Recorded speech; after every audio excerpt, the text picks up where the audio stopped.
이번에 이제 아동 학대 사건을 좀 말씀드리겠는데요. 피고인 송 씨, 3가지 혐의로 기소됐습니다. 자, 2003년 4월입니다. 이 송 씨, 여성입니다. 송 씨의 아버지가 교통사고를 내요. 합의 문제로 이제 합의금도 필요하고 하니까 가족 전체가 경제적으로 좀 힘들어집니다. 그래서 그때 이 가족들이 이런 생각을 해요. 점 한번 보자. 그런 생각을 할 수도 있죠. 네. 과학적으로 옳으냐 여부를 떠나서 그런 생각하는 거야 뭐 이상하진 않습니다. 네. 그걸 비난할 수는 없어요.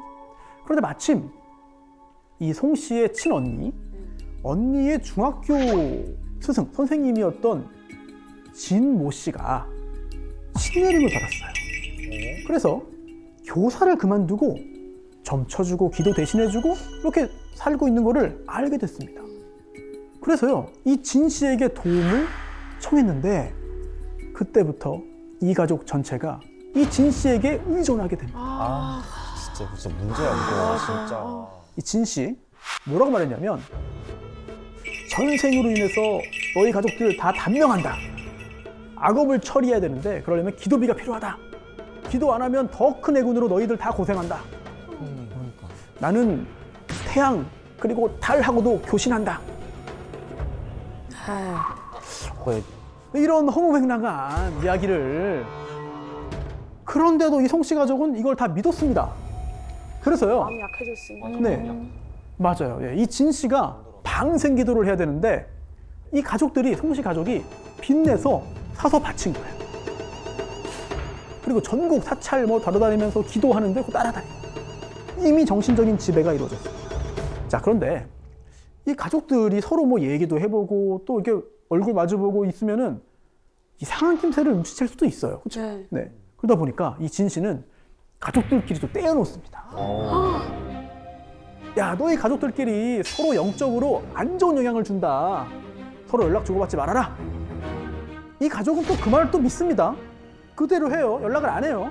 지배 종속 관계 이루어진 거죠. 아니, 한 명도 아니고 여러 명이 한꺼번에 이렇게 되는 게 어떻게 가능한가? 아니, 세상에 별별 일 다 있지만 사실 저는 이게 가슴으로 이해는 잘 안 되거든요. 맞아.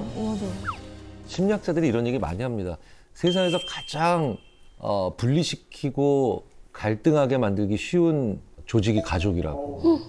왜 그러냐면요. 당신 가족들 이런 안 좋은 일 있었지. 가까운 사이니까 모든 일이 다 있거든요. 희노애락이. 예. 이렇게 짜증났던 적 있었지. 다 있었거든요. 다 있죠. 네, 네. 없지 않지. 네, 그래서 가족, 가까운 사이 이것만큼 분열시키기 쉬운 조직이 없는데 근데 만약에 분열되는 과정에서 네. 그 사람이 너한테 있어서 안 좋아 이 말이 아닌 너로 인해 그 가족이 안 좋아 이러면은 네. 저 같아도 못 혹시나 만나지. 뭐 뭔가 피해갈까 뭐 봐. 넘어지거나 다치거나 뭐 나 때문인가? 그러면 심적으로 약해진 상태에서 그런 일이 네. 벌어지면 저 같아도 더 많이 불안하고 그렇죠. 내가 가까이 가지 말아야지 이런 생각이 들 것 같아요. 진 씨가 이런 인간 심리를 잘 이용해서 세뇌시킨 건데 그런데 이 송 씨 가족 경제적으로 더 힘들어집니다. 채무 독촉도 막 받고 그러니까 이거 돈을 벌어야겠다라는 생각을 하게 되는 거죠. 그래서 2009년 이 진 씨, 이 자칭 도사, 이 진도사가 소개를 해줘요, 일자리를. 이게 뭐냐면 이 진도사의 사촌 동생 그리고 또 승려인 임 씨가 지내고 있는 절에 들어가서 일을 하고 돈을 벌게 됩니다. 그런데 이 절에 가서 일을 하면서요, 이 송 씨가 아이를 얻게 됩니다. 네? 누구? 이거 너무 냄새나. 임신을 했다고요? 네. 승려의 절에서요? 누구 아이인지 뭐 질문을 드릴 필요가 없을 정도로 맞습니다. 승려. 그 진도사의 사촌 동생이면서 승려인 그 임 씨와의 사이에서 아이를 갖게 되는 건데요. 임신 34주 만에 제왕절개로 출산을 합니다. 미숙아죠, 미숙아. 신생아 중환자실을 가서 인공호흡기를 달고 있었어요. 그런데 진도사가 빨리 퇴원시켜라. 아이 데리고 나와라. 거기 있으면 안 된다. 라고 말을 하니까 송 씨는 애가 위독하고 위험한 상황인데도 퇴원을 요구합니다. 미쳤나 봐 진짜. 그 대사 이상 검사했더니 이상 소견 나와서 아 이거 재검 받아야 되는데요. 아니 나가겠다. 또 뇌 초음파 검사 받았더니 이상이 있어요. 정기 검사 받아야 됩니다. 근데 그것도 안 해요. 심지어 퇴원 후에 필수 예방 접종도 안 했어요. 근데 그거는 너무 아동학. 응. 예, 맞습니다. 자, 이게 첫 번째 범행. 아동복지법에 있는 이제 아동학대 중에서도 의료 방임이죠. 근데 그 정도면은 병원에서 자진적으로 좀 약간 다른 기관에 신고하거나 그런 시스템이 있지 않나요? 네, 근데 그런 절차까지는 진행이 되지 않아서 우여곡절 끝에 퇴원을 합니다. 어머. 아니 어떻게 그걸 퇴원을 해? 근데 그때 이제 진도사는 돈이 없어요. 진도사도. 네. 그러니까 이 아이를 낳고 얼마 안 된 이 송 씨에게 또 찾아오죠. 그러면서 이런 말을 합니다. 이 모든 애군이 너 그리고 너의 아기 때문이다. 어떤 특정한 의식을 행해야 한다라고 말했는데요. 어떤 의식이었을까? 아이를 이용해서 어떻게 뭔가 범행을 저지르게 만들었을 것 같아요. 아, 예. 아니면 아이를 안고 이제 뭐 국어를 해라? 동양 하던 예. 소신공양. 그게 뭐예요? 그게 뭐예요? 몸을 태워서 뭐야? 업보, 뭐 업장을 사라지게 한다. 물론 몸에 불을 붙여가지고 그냥 태워버리면 사망하니까 그건 아니었고요. 향불 이거를 몸에다가 갖다 대는 거예요. 자, 물론 이게 그 정통 불교에는 예 연비 의식이 있죠. 예, 정통 불교에는. 그런데 이게 팔에 아주 잠깐 이게 되는 게 끝이에요. 당연히 건강상의 위험이 생기지 않죠. 그런데 이 진도사는 뭐 정식 승려가 아니잖아요. 송 씨의 등에 됐다가 하고 한마디로 향불로 몸을 지진 거죠. 자, 시간이 지날수록 더 세집니다. 향 하나였는데 2개가 되고 점점 늘어나요. 등에서 시작했는데 어깨, 허벅지, 머리까지 합니다. 화상이 심해져서 일을 못해요. 그러니까 진도사가 이렇게 말합니다. 너 그냥 아예 우리 집으로 와라. 그래서 이 진도사가 자신의 가족들과 함께 살고 있는 그 집으로 들어오게 됩니다. 함께 살면서도 계속 이걸 해요. 계속 해요, 이거를. 그렇게 또 2달이 지납니다. 이게 2010년 8월인데요. 이때 이 진 씨가 송 씨에게 또 막 화를 냅니다. 내가 좌선을 했는데 안 좋은 게 보였다. 너 내가 기도하라고 절에 보냈는데 왜 애를 만들어 왔냐? 이러면서 화를 냅니다. 그러면서 야, 너한테 이거 연비해도 소용이 없으니까 이제 너의 애한테 하겠다. 미쳤나봐. 자, 이런 지시, 이런 이야기를 들은 엄마 송 씨. 정신 차려야죠. 마음으로는 안 했으면 하는데. 그렇죠. 동의를 했습니다. 미쳤나봐 진짜. 자, 제가 아이라고 하다가 이게 아이가 정확하지 않은 것 같아요. 그래서 아기라고 했는데 몇 살이었을까요, 그럼 이때? 이 아기가 생후 6개월. 6개월. 어떻게 울어? 애가 당연히 울죠. 근데 계속 귀 막고 벽 보면서 이제 모른 척 한 거예요. 이게 2번째 범죄입니다. 아동 학대 중에서도 신체에 대한 학대죠. 신체에 손상을 가했으니까. 다쳤으니까 치료해야 되잖아요. 당연히 방치했죠. 또 다른 위로 방임입니다. 그리고 안타깝게도 그 다음 날 이 아기는 사망한 채로 발견. 어떡해. 얼마나 했어. 사람이 죽었어요. 진도사가 진 씨가 발견한 겁니다. 경찰에 신고 당연히 안 했죠. 이거 은폐하라고 합니다. 엄마한테 말도 안 해요, 일단. 아기용품부터 다 이렇게 챙긴 다음에 사체 있잖아요. 이불에 싸서 비닐 쇼핑백에 넣어요. 그리고 그 아기 사체를 이제 그 엄마 송 씨에게 줍니다. 그리고 차를 타고 근처 야산으로 갑니다. 야산으로 가요. 그 다음에 아기용품 옆에 이제 아기 사체가 들어있는 비닐 쇼핑백을 놓고 신나를 뿌립니다. 어떻게 진짜. 한지로 된 탑다라니. 여기에 불을 붙여서 그 위에 올려놓고 마지막으로 송 씨가 이 진도사에게 받은 라이터를 던져서 사체를 태웁니다. 엄마가요? 네. 엄마가 이렇게 했다고요? 네. 자, 사체 손괴죄죠. 이게 3번째 범행입니다. 징역 몇 년 정도가 타당하다. 징역 몇 년이 마땅하다.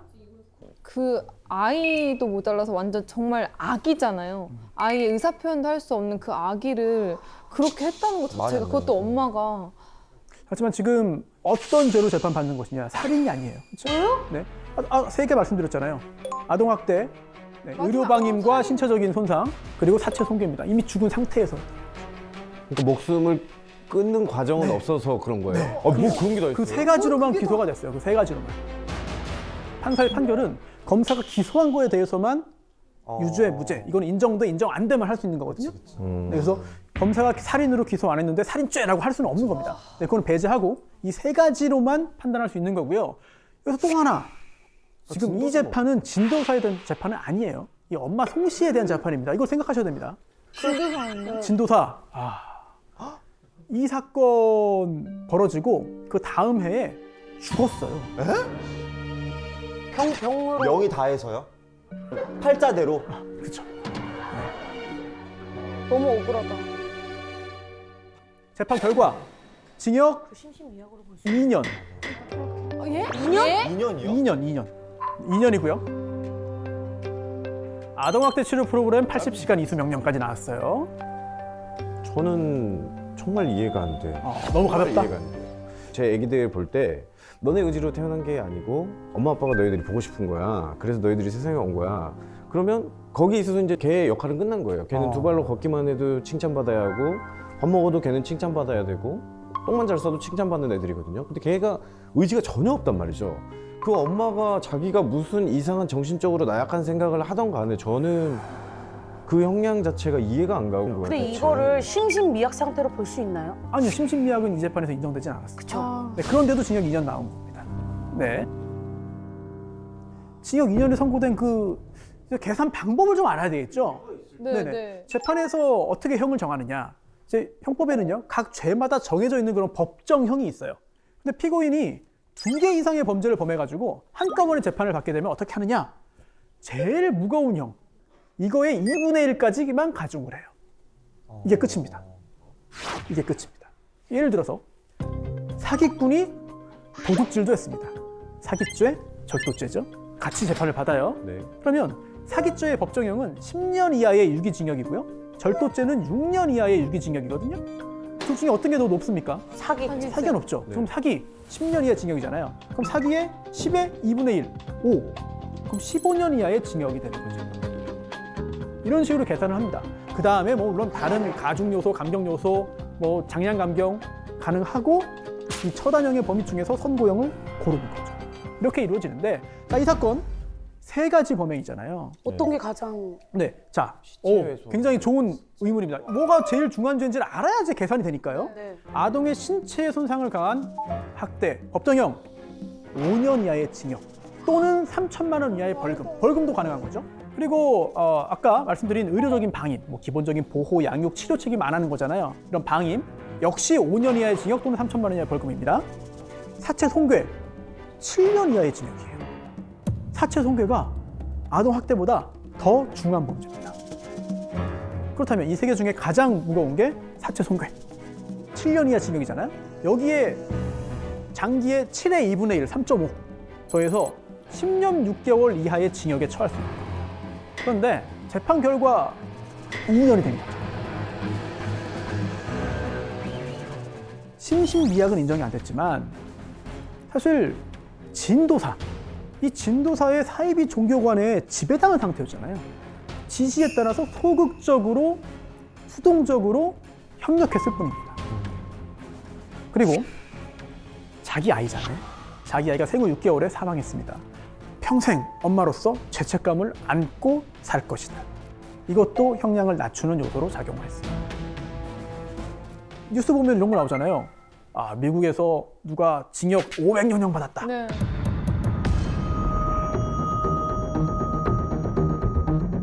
미국이나 영국 비롯해서 이런 그 영미법계에서는요, 피고인이 여러 번째 저지르면 다 더해요.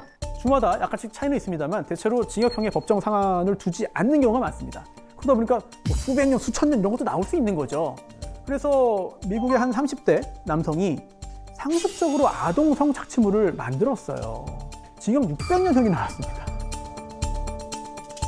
우리나라도 그렇게 돼야 되는데. 그래야 되는 거 아닙니까? 그러니까. 우리 법의 근간을 바꿔야 되는 거거든요. 아, 그럼 이게 쉽지는 않아요. 그래서 이걸 다 바꾸기보다는 좀 실효성 있는 형량이 선고되도록 양형 기준을 좀 올리고 개선에 어떤 좀 더 초점이 맞춰져 있는 상황이라고 할 수 있겠죠. 네. 자, 법률 용어는 아니지만 요즘에 많이 사용하는 용어가 있습니다. 가스라이팅. 네. 이 송 씨의 사건도 진도사의 가스라이팅에 의한 거 아니냐라고 말을 할 수 있을 텐데요. 이 가스라이팅이 참극을 부른 사건이 있습니다. 2020년 한 카페에서 일하던 60대 여성 박모 씨가 사망했어요. 그런데 맞아 죽었습니다. 절구 있잖아요. 절구공이 이거 등으로 무참하게 맞아서 죽었습니다. 당시 그 사체의 상태가 굉장히 참혹했어요. 일단 그 치아에 이제 그 노양도 있고 또 점막 출혈이 있었고요. 부피가 섬유화되어 있었고 사인은 둘력, 그러니까 그 외부의 어떤 그 힘에 의해서 오, 잔인하다. 내부 출혈이 일어나서 사망했는데 범인이 누굴까? 큰딸 A를 범인으로 지목했습니다. 원한에 의한 그런 관계가 복수 막 이런 게 아니고요? 공범도 있어요. 어? 남자친구? 여동생 2명, 엄마를? 세 자매가 이런 일을 벌인 건데 체포된 다음에 이런 말을 했어요. 저희가 카페 운영하면서요. 금전적으로 힘들어서 엄마한테 돈 좀 도와달라고 그랬는데 엄마가 거부했어요. 거절당해서 때렸습니다. 자, 그런데 그것만이 아니고요.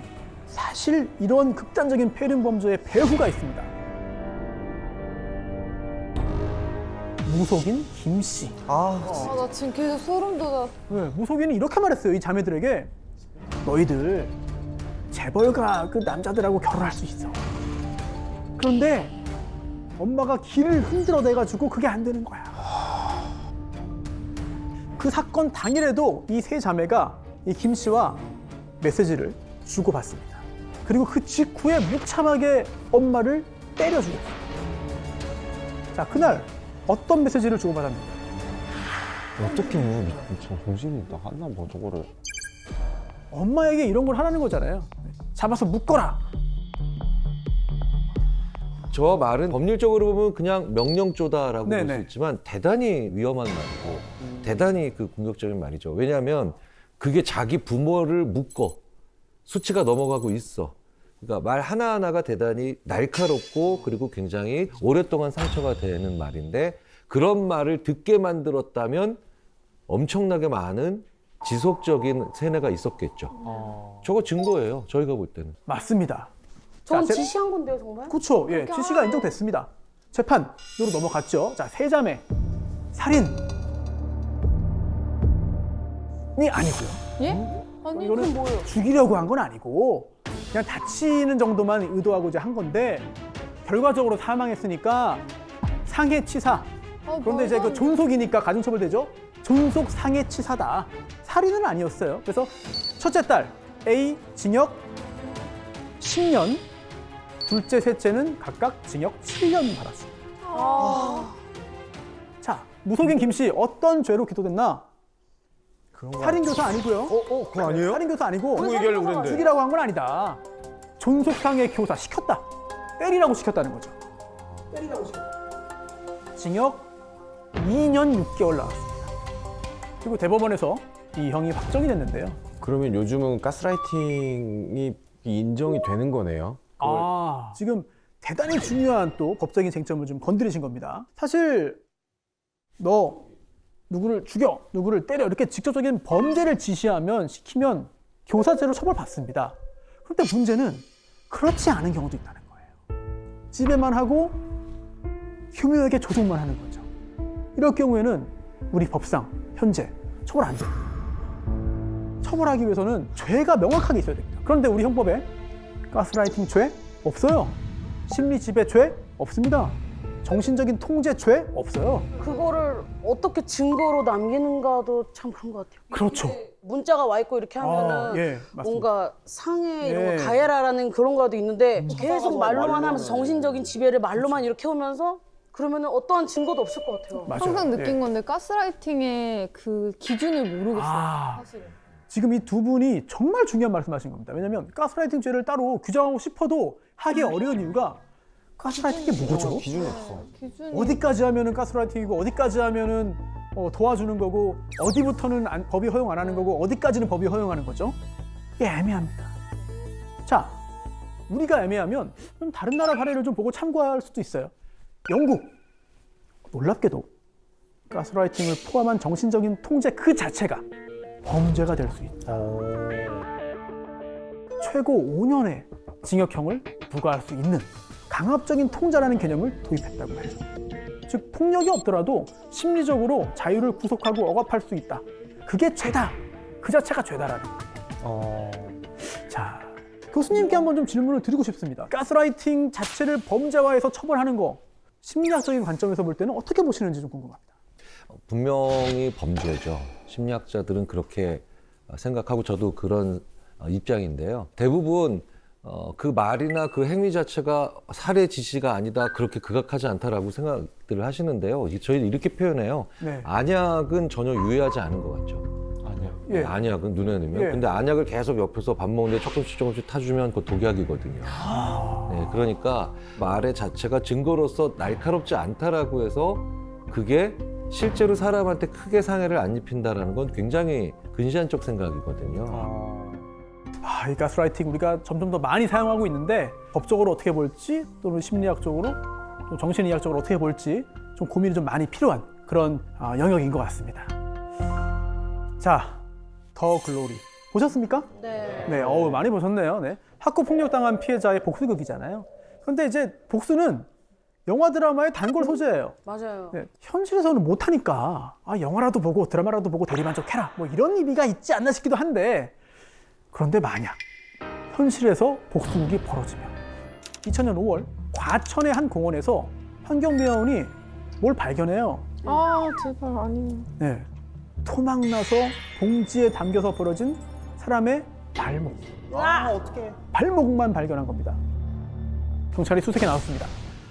그래서요, 성인 남성의 것으로 추정되는 왼쪽 손, 허벅지, 발, 오른쪽 발, 팔뚝 발견하고요. 또 성인 여성의 것으로 보이는 오른쪽 발, 대퇴부, 아이고, 몸통 아이고. 발견합니다.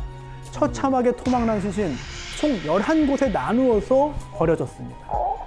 자, 지문감식을 했더니요, 공원 근처에 사는 한 부부. 부부예요? 네, 실종 신고 없었거든요. 그러니까 이제 그 집으로 찾아갔습니다. 그랬더니 아들이 있어요. 작은 아들이 집에 있습니다.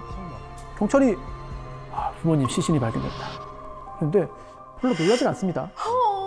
그러면서 3일 전에요, 성당 간다고 나가셨는데 연락이 안 되네요.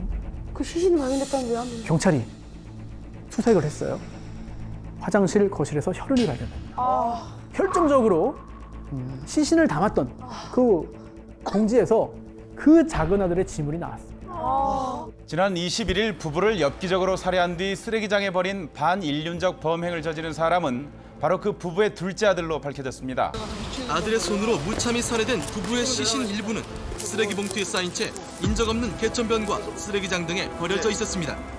23살 이모군이 부모를 살해하고 시신을 처리한 과정은 가히 엽기적이었습니다.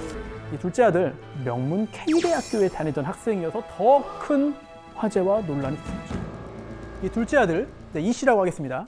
2살 위 형이 있어요. 동생이 잡혀갔으니까 형도 경찰서에 갔습니다.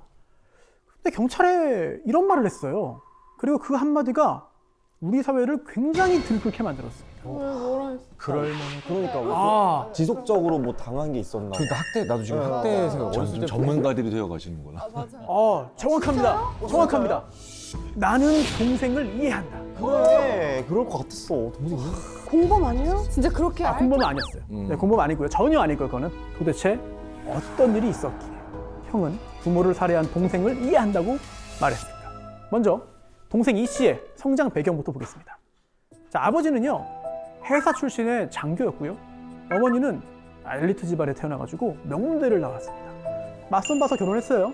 근데 이 엄마, 이제 아내는 그 회사 나왔고 장교니까 엄청 높이 올라가겠지 기대했습니다.만 예상과 달리 일찍 공직에서 물러나면서 사이가 좀 틀어지기 시작합니다.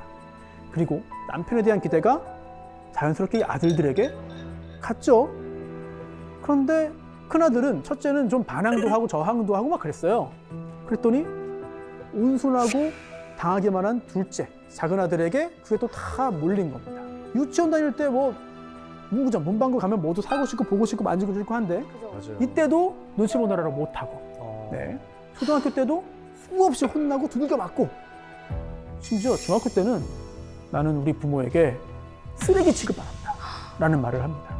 증거도 있어요. 이 범행 2달 전부터 일기에 내가 받은 학대 이거를 다 적기 시작합니다. 그 일기의 제목이 뭐냐? 심판 이고요. 하도 많아서 학대 사실마다 번호를 매겨가지고 쭉 적었어요. 시계 보는 법 맞으면서 배웠다. 밤늦게 먹는다고 젓가락 던지고 다리에 피멍 들도록 맞고 아니 자기 아들한테 너 키 작아서 사회생활 못한다 뭐 이런 말을 하기도 하고 저 아주 극히 일부고요. 어릴 때부터 가정폭력 당했잖아요. 그것도 부모에게 성격이 극도로 폐쇄적으로 변하고 내성적으로 변하고 근데도 공부는 잘했어요.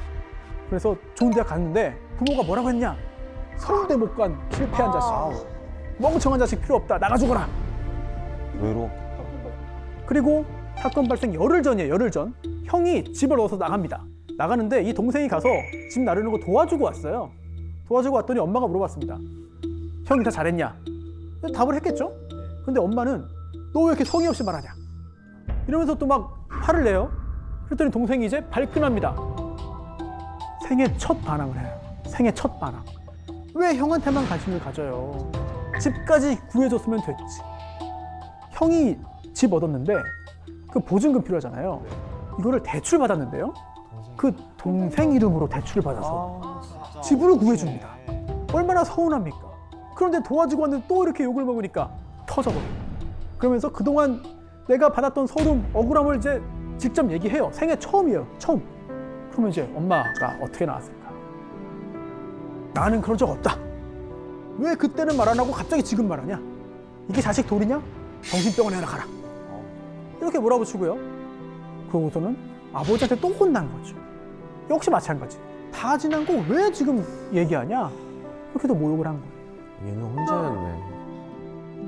이 씨는요, 방에 틀어박힙니다. 남남처럼 얼굴도 안 봐요. 뭐 먹긴 해야 되잖아요. 엄마 아빠 잘 때 밤에 몰래 나와서 해결하고 또 들어갑니다. 그런데 그 기간 동안 엄마 아빠는 관심도 안 보이고 물어보지도 않았어요. 이렇게 6일째 되는 날 이 씨가 한밤중에 양주를 마셔요. 집에 있던 양주를 마시고 나옵니다. 그리고 자고 있던 어머니를 망치로 살해했습니다. 그리고 4시간을 방 앞에서 서성이다가 결국은 아버지까지 살해합니다.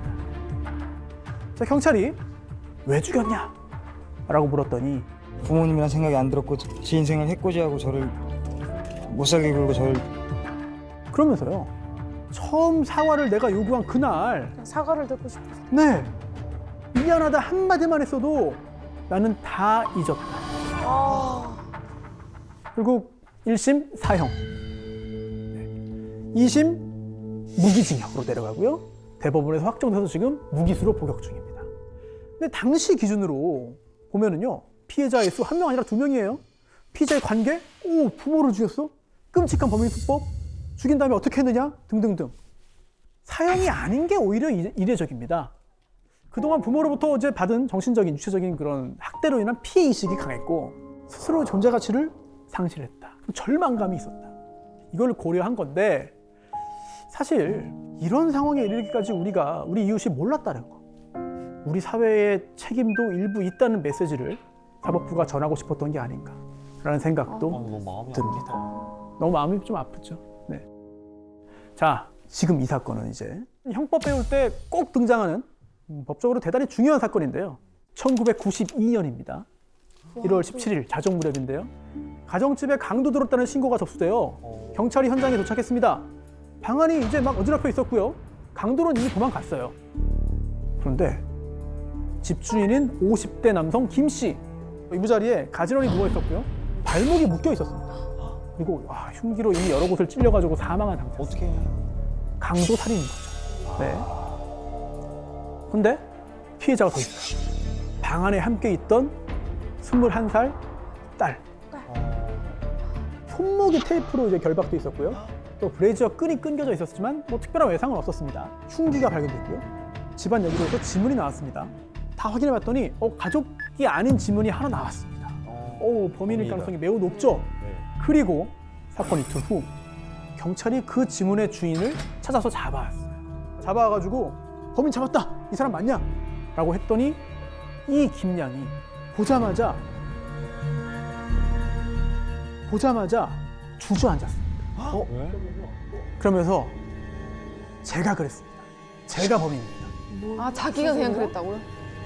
자, 이 사건 도대체 어떤 사연이 있느냐? 이 김양은요, 대학 입학 전까지 학교 가는 시간만 빼고는 집에만 있었습니다. 그러다가 대학교 가고 기숙사에 살았는데 이때 학교에서 알게 된 남자친구가 생겼습니다. 네, 김군. 그런데 계속 만나다가도요, 주말만 되면 꼬박꼬박 본가를 가요. 그래서 이 남자친구 김군은 이게 좀 이상했습니다. 아니, 주말만 되면 왜 저렇게 항상 갈까? 왜 나를 안 만날까? 그리고 이 둘의 관계가 더 깊어지고 굉장히 더 긴밀해진 상황에서 김양이 가슴속에 있었던 이야기를 눈물을 흘리며 털어놓습니다. 9살 때부터 지금까지 계속 의붓 아버지에게 성폭행을 당하고 있다. 주말마다 본가에 간 것도 의붓 아버지가 협박해서 간 거고요. 그때마다 성폭행을 당했다. 사실 이 김양이 7살 때 엄마가 재혼을 했습니다. 그래서 의붓 아버지 김 씨와 함께 살게 된 건데요. 처음 2년 동안은 큰 문제가 없었어요. 그런데 9살이 되던 때 그때부터 수시로 이런 일을 당한 건데요. 처음에는 이 엄마가 모르는 상태로 진행이 됐습니다. 그런데 얼마 지나지 않아서 엄마가 당연히 알게 됐죠. 그런데도 드러냅니다. 어머, 엄마는 또 조치를 취하지 않고 왜 그 엄마는 심지어 아내 그리고 의붓 딸을 한꺼번에 동시에 성폭행하는 일도 있었어요. 왜 신고 안 했을까? 아니, 가져올 땐 몰라도 뭐 중고등학교 또는 대학교 가서 신고하면 되는 거 아닌가? 맞아요. 신고했어요. 왜 안 잡혀 들어? 경찰에 신고해서 경찰이 집으로 나왔습니다. 어릴 때거든요, 어릴 때. 경찰이 집으로 와가지고 김 씨 보더니 인사를 하고 가요. 왜? 자, 의붓 아버지 김 씨 직업이 뭐야? 검찰 직원이었습니다. 검사가 아닌데도 그 당시는 이제 검찰 직원만 돼도 힘이 있는 거예요. 그 위세에 눌린 거죠. 실제로 힘이 있었고 눈으로 봤으니까 경찰이 억압된 거예요. 12년 동안 능욕당하면서 고통 속에 살았습니다. 자, 이 사실을 털어놓은 거죠. 그랬더니 이 김군, 과거는 과거일 뿐이니까 앞으로 서로 사랑하면서 살아가자 라고 말을 합니다. 그리고 이 둘이요, 굉장히 순진했습니다. 왜요? 함께 찾아가요. 아빠를요? 우리 진심으로 사랑한다. 교제를 허락해달라. 되겠습니까? 이런 사람한테. 허락할 리가 없죠.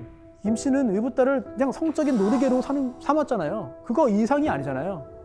그러면서 너네 헤어지지 않으면 다 죽여버린다. 아니면 너 교도소에 보내버린다. 이렇게 그냥 윽박지른 겁니다. 자, 이런 상황이에요. 여러분이 지금 이 김양과 김군의 상황이라면 어떻게 할 것이냐? 김양은 제가 봤을 때 그 세월 동안에 어쨌든 너무 많은 가스라이팅을 당했기 네. 때문에 뭔가 상상하지도 않았을 것 같아요. 도망이라는 네. 것 자체를. 그래서 오히려 더 그냥 받아들이고 그냥 헤어지는 걸 택하지 않았을까. 그러니까 내 죄라고 생각을 했을 것 같아. 네. 내가 잘못했고 막 나 이런 때문에야 식으로. 약간 이렇게. 자, 이 둘 강도로 위장해서 죽이자. 결심을 하고 계획을 세웁니다. 그날 됐어요. 역시 한 방에 있었죠. 그 상황에도 네. 한국에서 계속 그랬던 겁니다. 미쳤나 봐. 그날도 그랬던 거고요. 그런 상황에서 이 김양은 현관문을 열어두고 기다렸어요. 김군이 들어옵니다.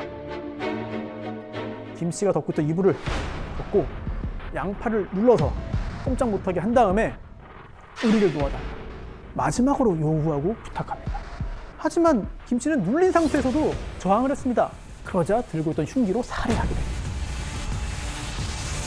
다음에 전체 계획은 뭐냐? 강도로 위장하는 거잖아요. 하지만 그렇게까지 성공하지 못해요. 결국 김군이 잡혀왔고 김군을 만난 김양이 모든 일을 털어놓게 된 거죠. 자, 김보은, 김진관. 네, 우리 사회에 정말 어마어마한 큰 충격을 줬고 지금도 많은 사람들이 아는 바로 이 사건. 자, 이 두 사람 유죄일까요? 만약 유죄라면 몇 년형이 타당할까요? 어떤 이유로든 그 사람을 죽인 거는 네. 법적으로 막 정당방위는 이쪽이 먼저 해야 된다고 저 알고 있거든요. 무조건. 지금 이 사건에서 정당방위 언급을 하신 거는 네. 대단한 법적인 잠재력을 갖고 있는 겁니다. 이 사건 너무 잔인하고 반인륜적인 행위라서 형법 교과서에 나오는 게 아니고요.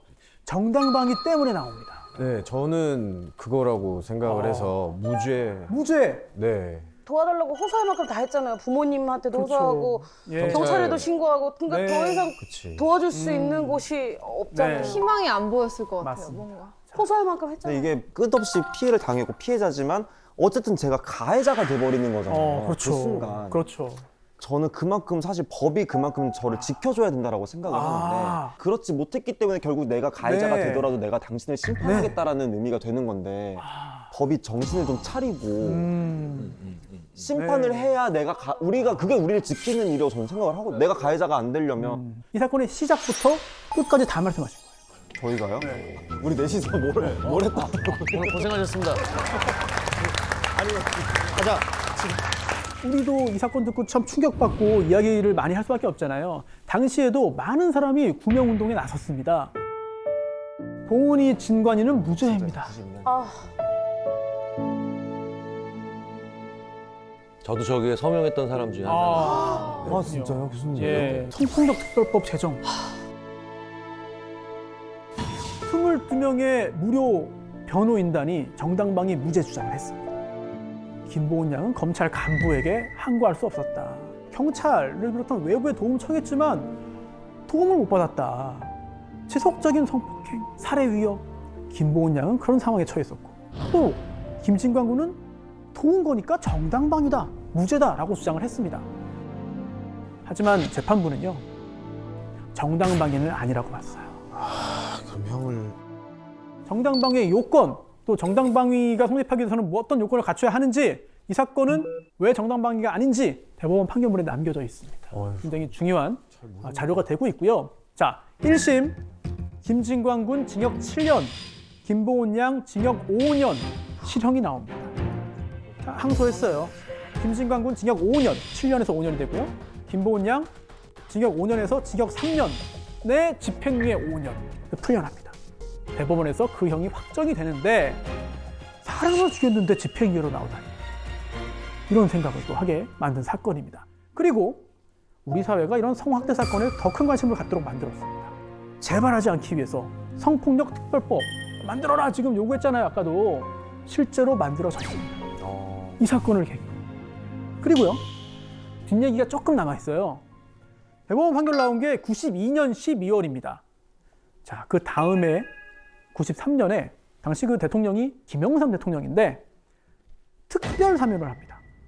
특별 사면이라고 하는 거는 일반 사면과 달리 특정한 사람을 찍어서 하는 거예요. 네. 김보은 양 사면 복권.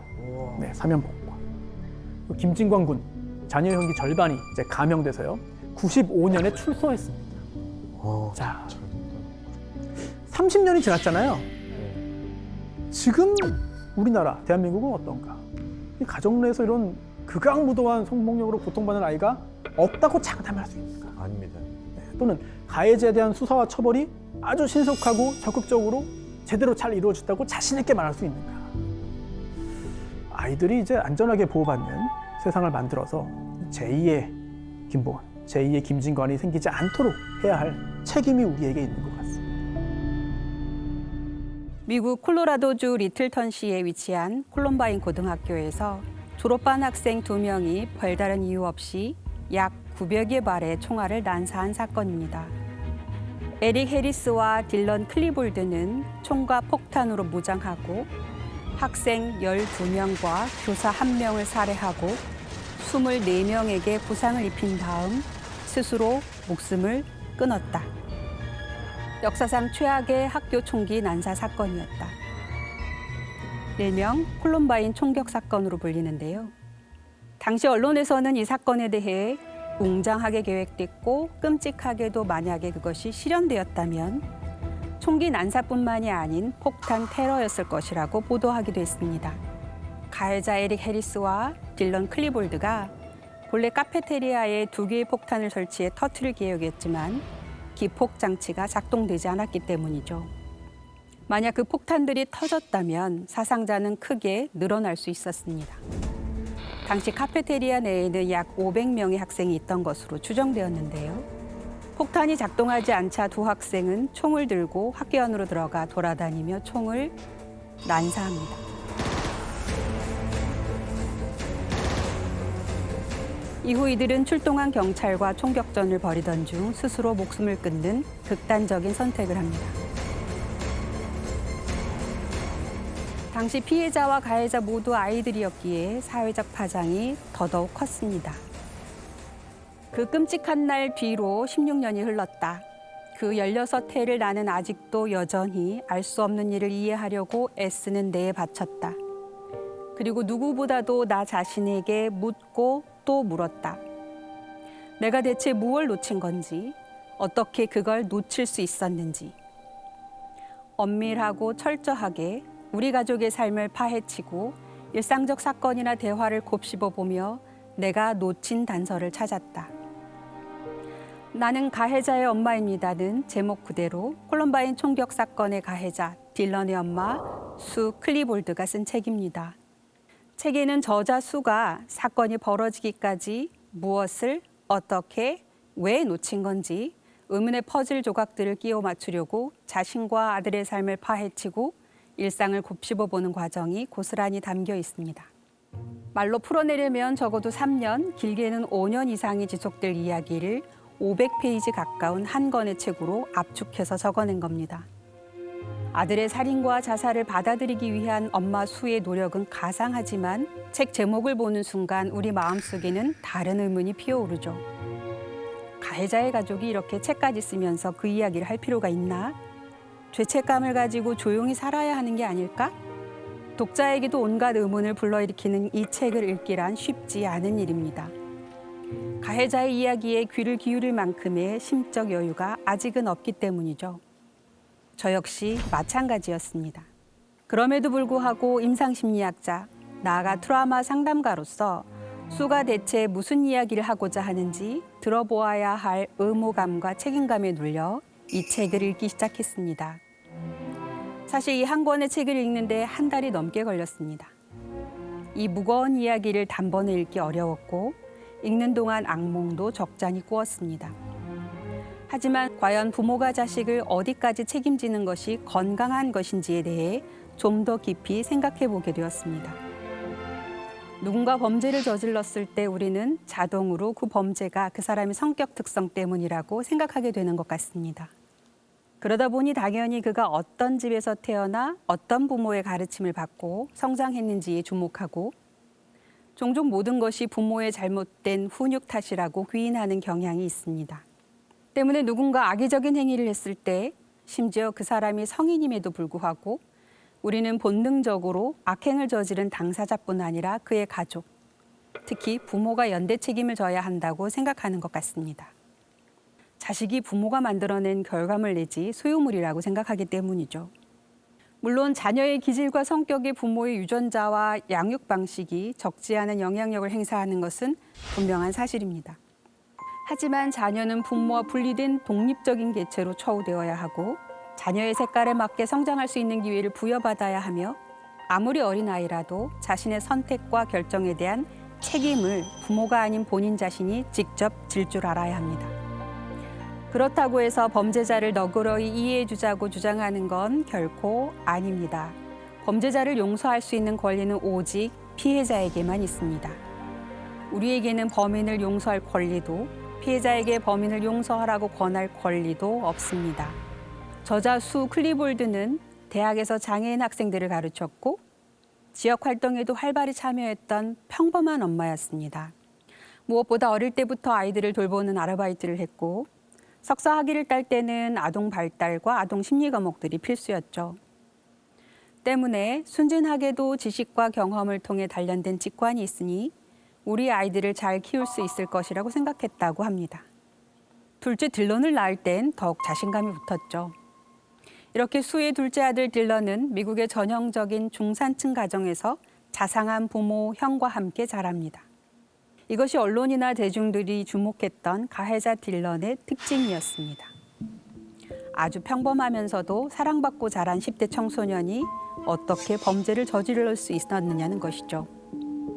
저자는 평소 딜런이 좋아했던 종이접기를 보고 종이장처럼 평범한 것이 몇 번 접는 것만으로도 어떻게 저렇게 다른 모양이 되는지, 어떻게 한순간에 새로운 의미를 띠게 되는지 늘 경탄했었다고 하는데요. 콜럼바인 총격 사건 이후의 저자의 삶은 마치 종이접기와 비슷하다고 표현합니다. 평범하고 사랑스럽던 아들 딜런은 어떻게 역사상 가장 끔찍한 살인자가 되었을까요? 정신의학자 프랭크 옥버그 박사는 사건을 선정적으로 다루지 말고 대신 사건에 대한 토론을 확대해 나가라고 조언한다. 원인을 지나치게 쉽게 짚어 단순하게 결론을 내려버리는 일만 삼가도 큰 진전이다. 책에 나온 정신의학자 프랭크 옥버그 박사는 사건 당시 기자들이 이 사건에 대해 선정적으로 다루는 것에 대한 걱정을 드러내는데요. 실제로 대중들을 자극하기 위해 원인을 지나치게 쉽게 단순하게 결론 내리는 경우가 많죠. 콜럼바인 충격 사건도 그랬습니다. 이 사건은 아직까지도 교내에서 따돌림을 당해 홧김에 저지른 우발적 사고로 기억되고 있습니다. 사람들은 딜런에 대해 사악함을 타고난 나쁜 씨앗이었다거나 아니면 도덕적 지침 없이 막 자랐다고도 말했죠. 과연 10대가 강력범죄를 저지르는 원인이 순전히 선천적으로 타고난 기질이나 양육만의 결과일까요? 그렇지는 않습니다. 이는 저자의 친구 신디라는 인물이 보낸 편지 내용에서도 잘 알 수 있습니다. 신디는 자신의 암울했던 청소년기에 대해 고백하면서 친구의 중요성을 강조합니다. 딜런에게도 이런 일이 있었어야 해요. 친구나 동지가 옆에 있어줘야 했는데 분노와 우울을 부추기는 게 아니라 달래줄 친구요. 청소년기에 들어서면서 아이들에게 중요한 대상이 부모가 아닌 친구로 바뀌죠. 부모가 아무리 친구처럼 대해줘도 아이들에겐 그저 부모일 뿐입니다. 이 시기 아이들에게 가장 중요한 대상은 공감하며 달래줄 친구인데요. 안타깝게도 저자의 아들 딜런에게는 달래주는 친구가 아닌 분노와 우울을 부추기는 불쏘시개 같은 역할을 한 친구 에릭 해리스가 있었죠. 이에 부합하게 심리학자 앤드류 솔로몬은 이 사건을 검토한 후 에릭 해리스는 살해 성향 반사회 성격 장애, 그리고 딜런 클리볼드는 자살 성향을 가진 우울증 환자라고 결론 내립니다. 이 서로 다른 성향의 두 소년이 상보적인 필요 조건이 된 거죠.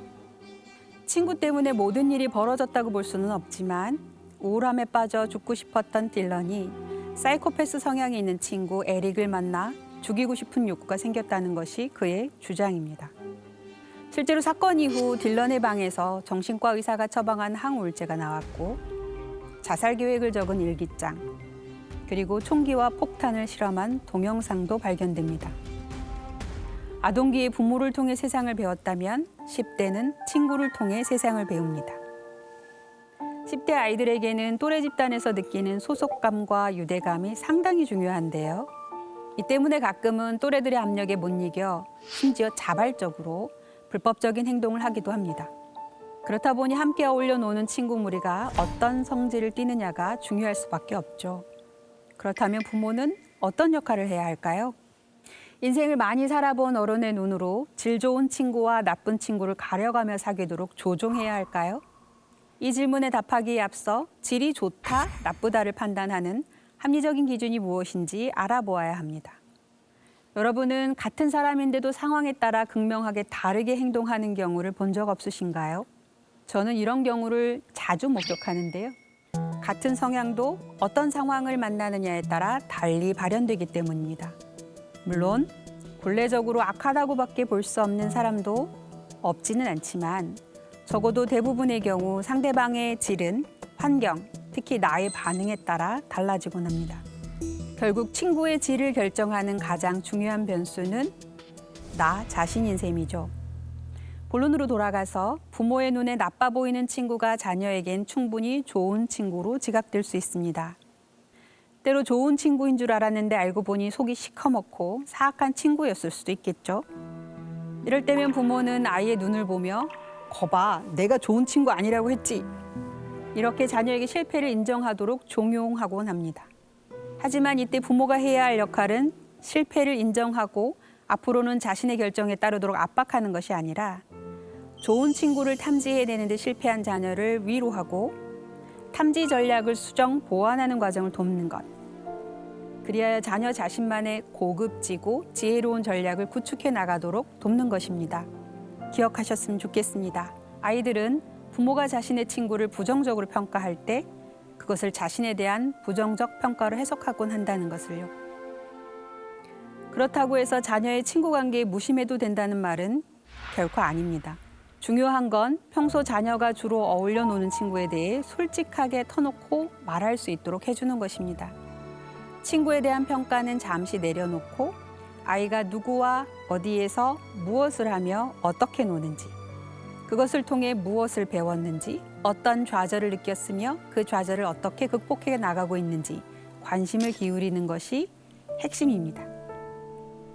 저자 수 클리볼드는 이 역할을 굉장히 지나치게 열심히 합니다.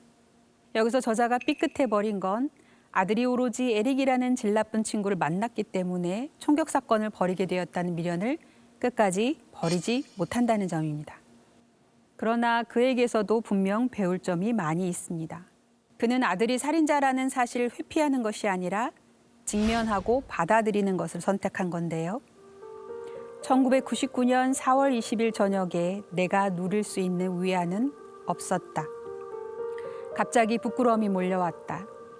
내가 평생 품어온 신에 대한 이해가 갑자기 순진한 허구, 낙관적 동화, 한심한 착각이었음이 백일하에 드러난 것 같았다. 지금까지 느껴보지 못한 외로움이 느껴졌다. 첫 문장은 사건 당일 저자 수의 심경을 정확하게 드러내줍니다.